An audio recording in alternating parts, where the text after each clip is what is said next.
카타르 월드컵이 임박하면서 전해 들어오는 소식들은 비관적인 평가들이 많은 편입니다. 지난 4월 일본이 스페인, 독일을 만나는 죽음의 조에 속했다면서 간접적으로 매우 흥분했었는데 지금은 한국도 죽음의 조에 속한 듯한 분위기입니다.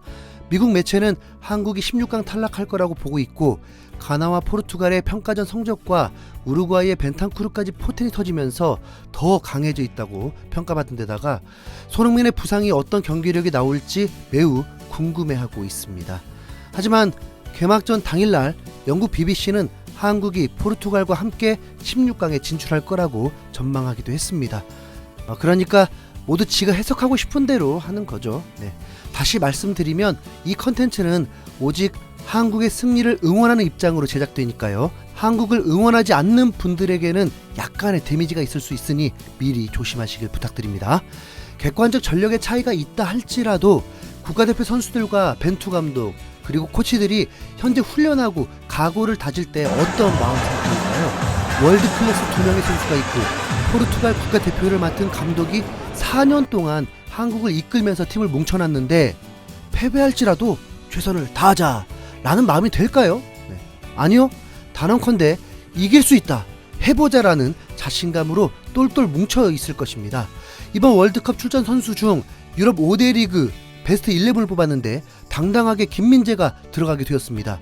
포르투갈 분석팀도 한국에는 손흥민뿐만 아니라 김민재가 구세주 역할을 하고 있다면서 강한 경계심을 드러냈습니다. 가나, 우루과이는 현재 김민재 같은 선수가 없습니다. 우선 아라우가 첫 경기에 출전 못할 거라는 예상이 지배적인 상황입니다. 현재 대한민국 국가대표팀은 경기에서 이기기 위해 무엇이 필요한지를 확실히 알고 있는 듯 보였습니다. 조규성이 인터뷰에 임하면서 진수영이 농담으로 흥민이가 7km를 뛸 거니까 저보고 14km를 뛰라고 했다. 제 강점이 활동량이기 때문에 열심히 할 생각이다.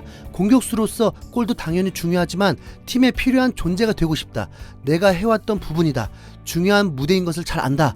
선수단 하나하나가 이야기하고 주장인 흥민이 형이 여기가 얼마나 소중한 무대인지 깨닫게 해주신다 라면서 강한 의지를 보였는데 만약 조규성이 출전한다면 이거 농담 아닙니다.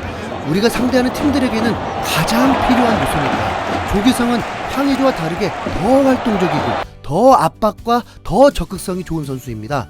조규성은 토트넘 내한 경기에서 멋진 헤딩골을 넣기도 했죠. 조규성은 올해 17골로 K리그 득점왕을 차지했습니다. 대한민국은 어느 순간부터 강호들과의 피지컬에서도 밀리지 않는 팀이 되었습니다. 오히려 김민재에게 당할 선수들을 생각하니 행복 회로가 돌기도 하죠. 이미 히딩크 감독부터 한국의 기술을 높이 평가했고 최근 피구와 박지성이 만나면서도 20년 전 대한민국의 축구에 놀랐다고까지 전했습니다. 그 이유는 바로 조직력이었고 빨랐다고 했고 언급하진 않았지만 활동량이었습니다. 당시 한국은 다시는 경험할 수 없는 정부와 K리그까지 지원을 아끼지 않으면서 대형 프로젝트로 선수들이 합수까지 하면서 히딩크 감독이 원하는 대로 했던 건 있지만 벤투 감독은 4년 동안 한국을 맡았기 때문에 누구보다 선수들을 잘 알고 있다고 봐야 합니다.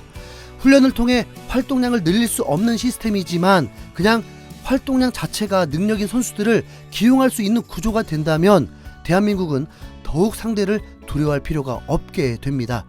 아쉽다고 해야 할지 아니면 또 다른 플랜으로 기대를 해야 할지 모르겠지만 황희찬이 대부분 유력한 선발이라고 봤음에도 현재 훈련에 제외되는 모습이 보이면서 컨디션에 이상이 있음을 감지하게 되었습니다.